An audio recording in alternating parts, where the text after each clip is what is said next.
Hello and welcome back to Traversing the Cosmos. My name is Fola and I'm your resident astrologer. And I'm just kind of dipping my toes back into the waters, okay? So today's going to be a quick episode. We're going to talk about the Sag new moon and all that she wants to bring to us. If you're new, welcome. And if you are coming back, welcome back. I know I've been gone for a long time, but I'm back with the jump off, okay? And don't forget to like, comment, share, subscribe. It really helps the channel out. It really helps the podcast out. And I appreciate you for doing so. All right, let's talk about Sagittarius and all that Sag has for us this season, especially for this new moon.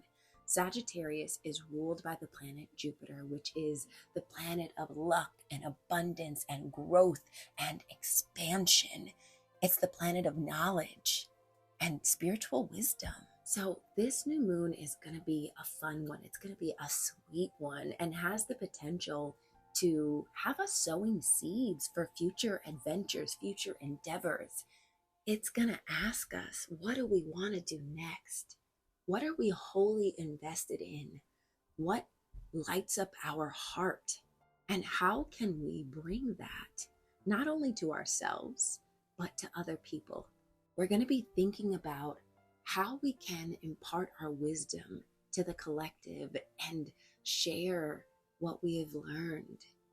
And now Mercury is retrograde, okay? So we're still kind of learning, and it's also in the sign of Sagittarius. So there's a potential to, how do you say, leap, okay? Leap into the unknown, into the void. But I'm going to say that that's all right. I think that Mercury being retrograde in Sagittarius at this time is kind of allowing us to look inward and really understand what we really believe in. Okay, so there's an introspective part of this as well as a contributive part of this new moon. And the contributive part of this new moon is being supported by a grand fire trine, okay? The sun and moon are trining Mars in Leo and the North Node in Aries. And it's lighting up our excitement, our passion, our drive, our creativity. And the introspective part is being analyzed by this opposition that's happening between Mercury in Sag retrograde and Jupiter in Gemini retrograde. Okay, so there is a need to detach from what's going on around you, to detach from other people's ideas and what other people are saying, and to detach from a need to get a cosign from other people. Yeah, I think that's the difference between Gemini and Sag for me, is that Gemini is all about absorbing, it listens to everything. It wants to collect all of the data and all of the information to be able to dole it back out and to have basically a way to cite your work, And Sag likes to listen, but from a space of detachment. It doesn't have to take on other people's ideas. It doesn't need other people to say, oh, yeah, me too. What Sag really needs is to get quiet and to listen, to hear the wisdom residing from within, to heed the knowledge of the soul of the spirit. And now, that can be hard with Jupiter and Gemini yakking around, okay? Jupiter and Gemini has been increasing our mental capacity, our ability to overthink, okay? So when you are setting intentions for this new moon, make sure you get quiet. Make sure that you are sowing the seeds that are coming from your soul's highest perspective, and not from what you think you know or think you want. Listen to your heart and then decide. That way, when Mercury goes direct in a couple of weeks, you don't have to go digging up that seed again and dusting it off and then trying to replant it somewhere else. Okay. This is a great time to write your ideas down. That way you can look back at them later when Mercury goes direct. Also, I would like to say there's some other supportive aspects happening. Okay, Jupiter in Gemini is also trining Psyche in Aquarius. And I know a lot of people don't know what Psyche is, but long story short, Psyche in Aquarius has us doing the work to detach ourselves from societal norms and re-engaging with our own freedom of expression, our own freedom of thought. Aquarius is like, the alien. And so the weirder, the better. Write all of your ideas down. That way you have something to look back at. And then you can pick the ones that really excite you the most. Did I mention that both Jupiter in Gemini and Psyche in Aquarius are sextiling Chiron retrograde in Aries, having us also doing some inner self work about confronting our own insecurities, having us come head to head, face to face with our fear about starting something new, our hesitancy about committing to stuff that we are really passionate about, but maybe we have grown to think that nobody cares, or we won't get support, or that we'll do it wrong.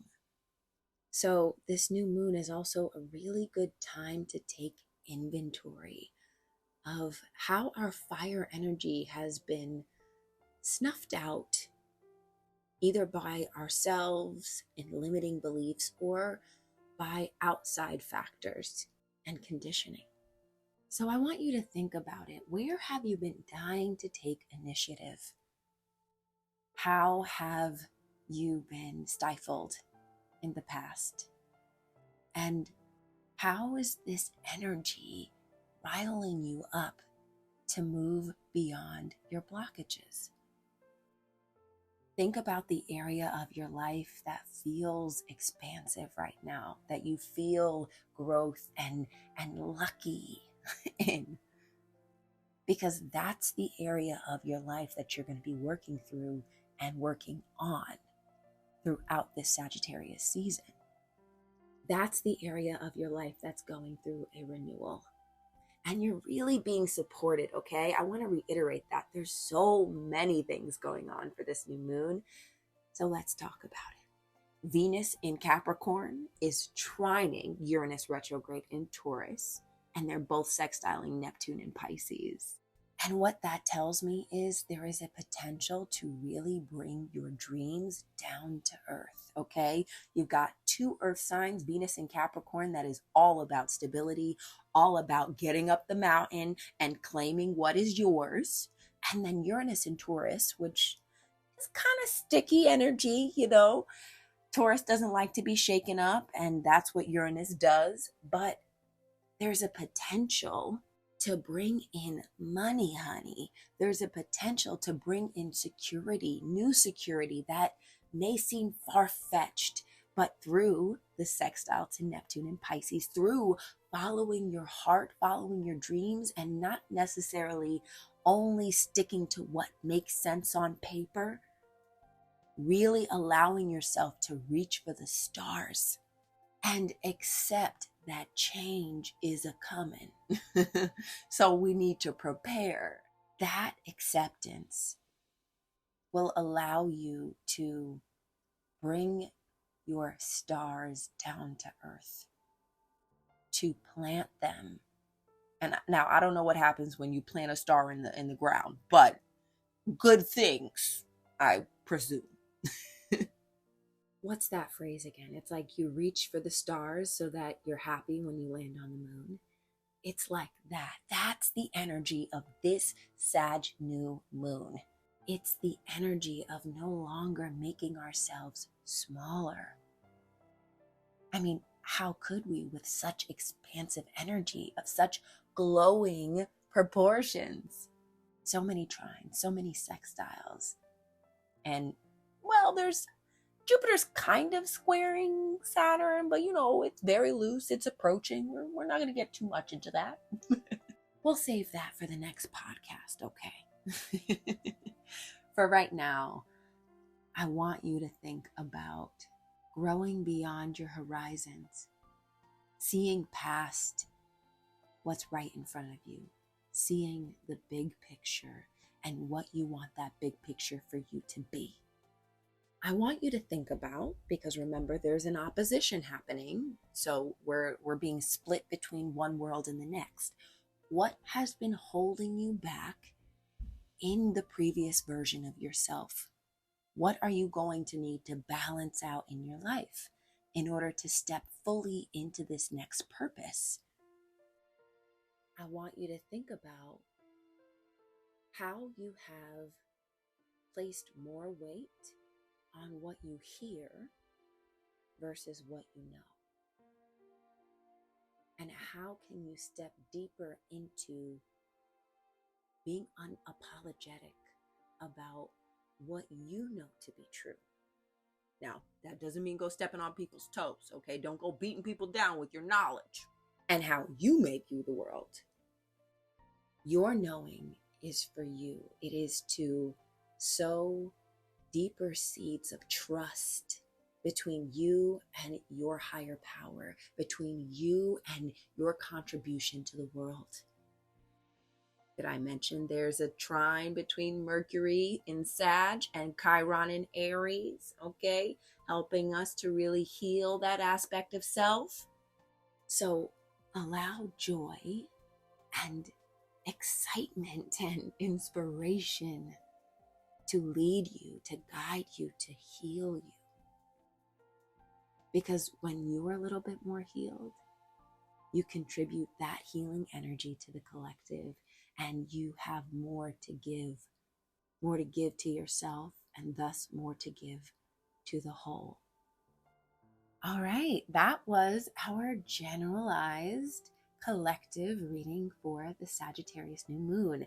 If you would like to know a little bit more information, look up your chart and where exactly this new moon and where Mercury retrograde is going to be in your chart. Also Jupiter and Gemini, look up that too. And if you need help with that, you can contact a sister. I do provide services, You can email me at cosmicbelongingllc@gmail.com, or you can head on over to cosmic-belonging.com. I do have a website, okay? Little plug. Don't forget to follow the channel, the YouTube channel, Cosmic Belonging. Follow me on all socials, Cosmic Belonging. And until next time. Oh, and don't forget, you belong. Bye. Bye now.